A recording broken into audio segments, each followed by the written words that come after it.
All right, so welcome back to my channel. My name is Leah. This is my fourth update on using my palate expansion device, and I am currently about 6 months into using it. So about halfway through the first year. My treatment plan is going to be around 2 years or so of work, and in the past couple months I have had the strangest things happen with my mouth that I'm excited to share here. But it's definitely working is the great point that I am so excited about, and my dental provider is really excited about. So the last time I went a couple weeks ago to the dentist, I did some new impressions, and they did some new measurements that compared my first impressions to these ones. And my doctor did confirm that I've had 2 millimeters of growth from like molar to molar in the past 6 months. So that was really good news. We also took new x-rays, and he was looking for bone growth around the periodontal ligament. And he did confirm that there is a good amount of bone growth happening where we want it to happen. And those periodontal ligaments are being stimulated. So that's really, really exciting.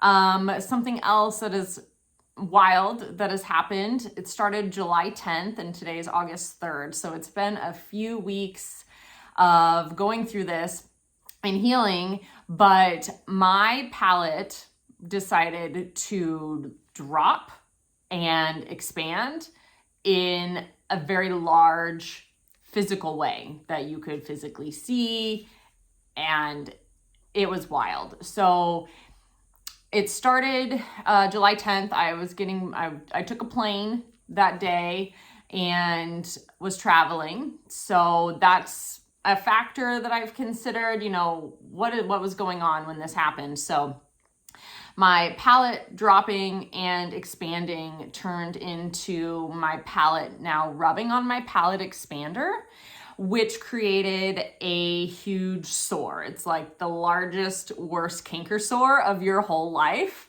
on the roof of your mouth is essentially what happened. And so my dentist said that it definitely looked like a rubbing of my expansion device on the skin, which it's not supposed to do. It never has done that in the past, but really recently in those past few weeks, it dropped and expanded, and now my expander was touching my skin and it started rubbing. And he did say it looked like what people with dentures, what will happen with your dentures, like it'll rub and create this type of denture sore, I guess. I don't have any experience with that, but that is what he said it looked like and compared it to. So I'm getting a new expander. He did all new impressions and wanted to make sure that it wasn't fitting correctly when he was trying it in, because I had to take about 10 days off of using the device because I had this horrible canker sore type thing in my mouth. So I took about 10 days off and definitely noticed some compression start to happen again. I started to get all the symptoms back that I originally came to him for, like an achiness in my lower jaw and the grinding and clenching. So all of those symptoms came back, and I was really, really miserable. And he did notice when I was tightening my device, it felt like some of the screws had like gotten loose. Like I could wind it a couple times and no expansion would happen. So he wanted to go ahead and get a new expander designed for the current state of my mouth. So I'm currently waiting on that. And right now he had made me like a little retainer device to wear on my uppers, so my teeth don't shift like they had been doing when I had to take a break to heal my mouth. So going back, I had gone on the plane. I had been traveling, so I don't know if that had done something to my body to stimulate this or what. There was also the factor of me using methylene blue. So I will put a picture right over here of what my mouth looked like. So I had used methylene blue on the airplane that day because it is great for oxygenation of your body and mitochondrial health and all sorts of really great things. It's really helped with my issues with depression and just mental health balance. I really like using that product, and I've used it for a long time. I had used this product just a few days before on the first airplane ride and had no issues with it, no reactions, nothing out of the ordinary. So again, this product is something that I'm considering as a hypothesis for why maybe this mouth phenomena started to happen to me, because my dental provider said he hasn't seen it happen with Palate devices before, this type of like dropping and expanding. So you can see in the photo what it looked like. So I had taken the methylene blue. It dyes your mouth for a small amount of time, and it goes away as your body assimilates and utilizes the methylene blue. So for instance, if you need a lot of mitochondrial support, your body will absorb it really quickly. And if it doesn't, then it'll kind of stick around in your mouth and, until the next day, maybe. For some people, everybody's a little bit different. So you can see where it was stained in my mouth. And the funny thing is, I didn't utilize the product on the palate of your mouth. So it's like a little trochee that you put in your mouth, and I always put it between my tooth and my cheek, like over in my gums. It's always where I put it, and it stays there for about 20 minutes until it dissolves. So this had kind of migrated over into my palate. My palate usually isn't dyed blue when I use this product. My tongue will be, like you can see in the photo, but you can also see in the photo the blue only segregated to the tissue that was starting to be recreated. So again, this was day one. The blue is segregating, going to the tissue that needs the most support, and it's bypassing the other areas of my mouth that essentially don't need support. Like you can see that it's very isolated. So that area that is blue is the first area that started peeling and started to become into like this large sore. So I'm having all this like blue skin now come out of my mouth, and it just continues to grow for like a week. And all of these changes happened in my head and in my mouth. It was just, I just had to rest for a week. I could hardly talk. I probably consumed like 500 calories over the course of 4 days, because I couldn't even drink water. The water would burn. So it was an experience. It was a growth experience. So I lost all my skin up there, just on that left-hand side. The right-hand side wasn't really affected too much. So it was just this really isolated area up on the palate, and it just changed. I'll put some photos here as it changed throughout the weeks. I tried to take pictures. And currently at this point, so it's been about 3 weeks, and I can still feel the ridges of where it is still healing. So it's healed. I can still eat and drink now, totally fine, no problems, but I can feel that there are some deviations and that it is still healing.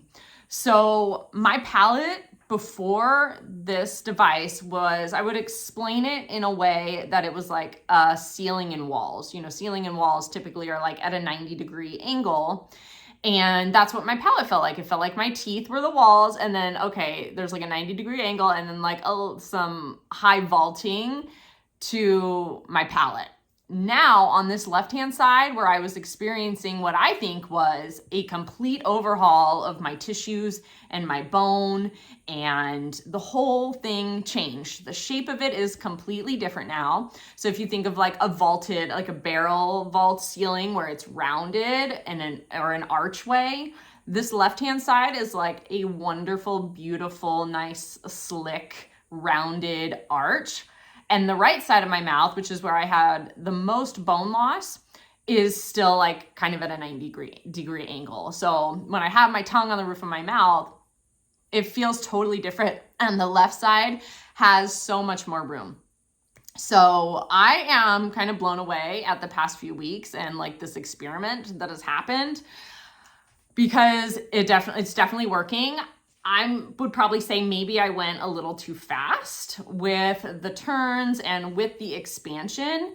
I don't really know. My doctor said it didn't seem that way and that my turns were fine and I wasn't going too fast compared to, other cases and the rate I, should have been going. But that's just something that I was thinking about. Maybe if I had gone just a little bit slower. And I do notice that my body will tell me when I need to take a break from turning and expanding, which they recommend a half turn twice a week. But sometimes I felt like I only needed a half turn in a single week. So I definitely feel like I'm getting some communication from what is going on with my mouth and with the expander. So it's been really wild right now. I'm supposed to get my next expander device, which is the same one that I've shown in previous videos, just with imprints of my new mouth. So I'm supposed to get that next week and begin with my half turn twice a week expansion onwards. So I'm really excited to get it back in my mouth because the past couple weeks without it have been really challenging, like I said, with a lot of the symptoms coming back, a lot of like different cranial pressure and jaw pressure. The one that he made me, the retainer device, definitely seems to help. I've been wearing that at night and that helps me prevent the clenching and the grinding. But it's still not the same as the relief I was getting from the actual palate expander device. So it has been a wild ride the past few weeks. I would not wish that pain and what happened on anyone. I would honestly rather go through childbirth again. And I had my kids at home, drug-free. I would rather go through 8 hours of childbirth again without pain meds than experience 3 weeks of a mouth ulcer in my mouth. It was crazy. So just something to pay attention to if you are using your own palate expander device. Make sure you're listening to your body, and noticing, really paying attention if you notice any kind of changes happen in the roof of your mouth, because it will start to drop and start to expand if you are creating that bone. I think I see a lot of testimonials and things in the Facebook groups on this subject where their teeth start to get loose and, kind of bad things start to happen. So I do think you need to have enough vitamin K, vitamin D, calcium, certain B vitamins, those things I've talked about in previous videos, to make sure that you are building the bone that you need. Because that's obviously the goal with this device, is to stimulate the bone growth. So I've had, even though it was a rough experience with my mouth, I feel like I've had a really good turnout with the way my mouth feels at this point. It feels like I am getting closer to my like optimal genetic potential for my mouth and for my facial structure and for my breathing and, keeping my teeth until I'm 80 years old so I don't have to get dentures in the future, that I'm keeping that bone. So I feel like I'm on the right track, and everything is falling into place, even though we've had some challenges along the way, so to say. So that is my 6-month update so far. If you have any questions, you can drop them in the comments, and I will give another update in about 6 weeks or so with my new appliance and let you know how that's going. Thanks.